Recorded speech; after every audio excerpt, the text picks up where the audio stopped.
పరిశుద్ధ సత్యవాక్య గ్రంథము వాడుక భాషలో తెలుగు బైబిల్. ఆదికాండము 1వ అధ్యాయము.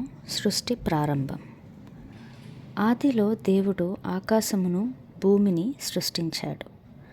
భూమి ఆకారం లేనిదై శూన్యముగా ఉంది.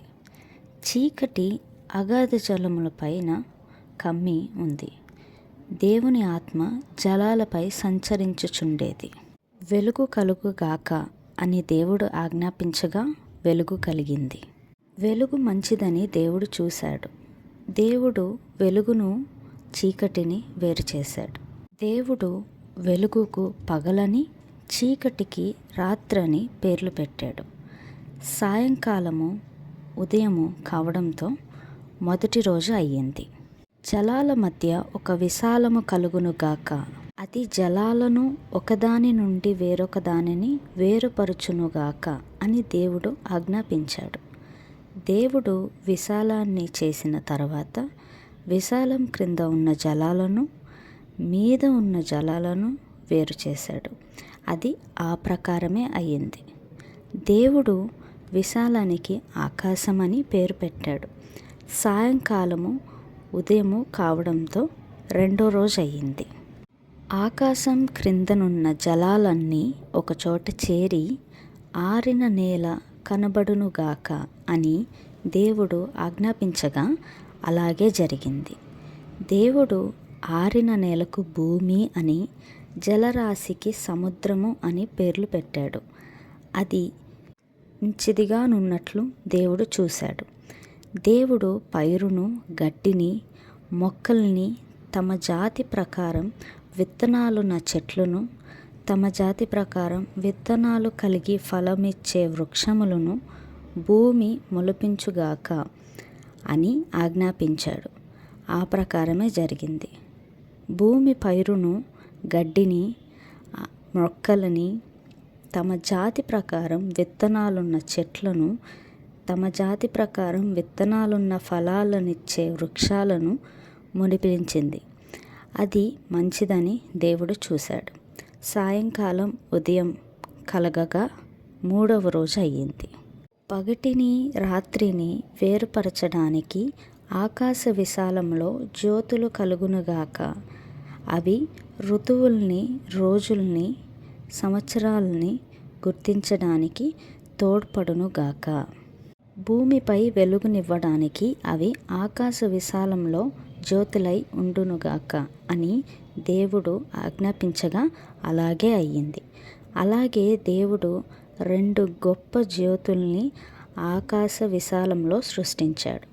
వాటిలో పగటిని ఏలడానికి పెద్ద జ్యోతిని, రాత్రిని ఏలడానికి చిన్న జ్యోతిని ఏర్పరిచాడు. ఆయన నక్షత్రాలను కూడా సృష్టించాడు. భూమి మీద వెలుగునివ్వడానికి, పగటిని రాత్రిని ఏలడానికి, వెలుగును చీకటిని వేరుపరచడానికి దేవుడు వాటిని ఆకాశ విశాలంలో ఉంచాడు. అవి మంచివని దేవుడు చూశాడు.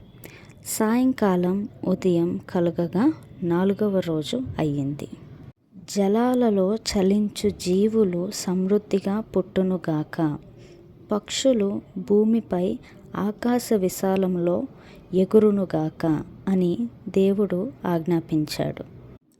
దేవుడు చాలా పెద్దవైన తిమింగలాలను, నీటిలో పుట్టి చలించే ఇతర జీవులన్నీ, వాటి జాతి ప్రకారం రెక్కలున్న ప్రతి పక్షిని సృష్టించాడు.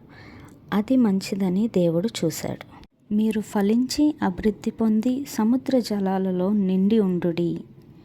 పక్షి జాతులు భూమి మీద విస్తరించునుగాక అని పలికి దేవుడు వాటిని ఆశీర్వదించాడు.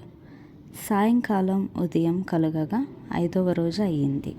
ఆయా జాతి ప్రకారం జీవం గలవి, భూమిపై ప్రాకే జీవులు, పశువులు, అడవి జంతువులు భూమి నుండి కలుగునుగాక అని దేవుడు ఆజ్ఞాపించగా ఆ ప్రకారమే అయ్యింది.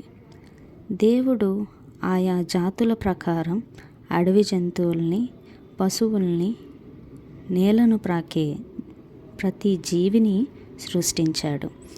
అది మంచిదని దేవుడు చూశాడు. తర్వాత మన స్వరూపంలో మన పోలికలలో మనిషిని సృష్టిద్దాం.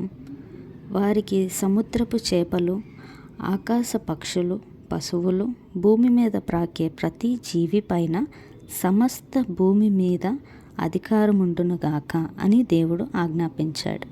అలాగే దేవుడు తన స్వరూపంలో మనిషిని సృష్టించాడు. దేవుని స్వరూపంలో అతన్ని సృష్టించాడు. పురుషునిగాను స్త్రీగాను వారిని సృష్టించాడు. దేవుడు వారిని ఇలా ఆశీర్వదించాడు: మీరు ఫలించి సంతానాభివృద్ధి కలిగి విస్తరించి భూమిని లోపరుచుకోండి.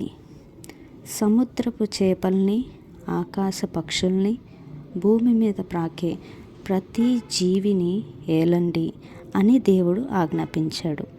ఇదిగో, భూమి మీద ఉండే పైరును, విత్తనాలిచ్చే ప్రతి చెట్టును, ఫలాలు కాచే ప్రతి వృక్షాన్ని మీకు ఇచ్చి ఉన్నాను.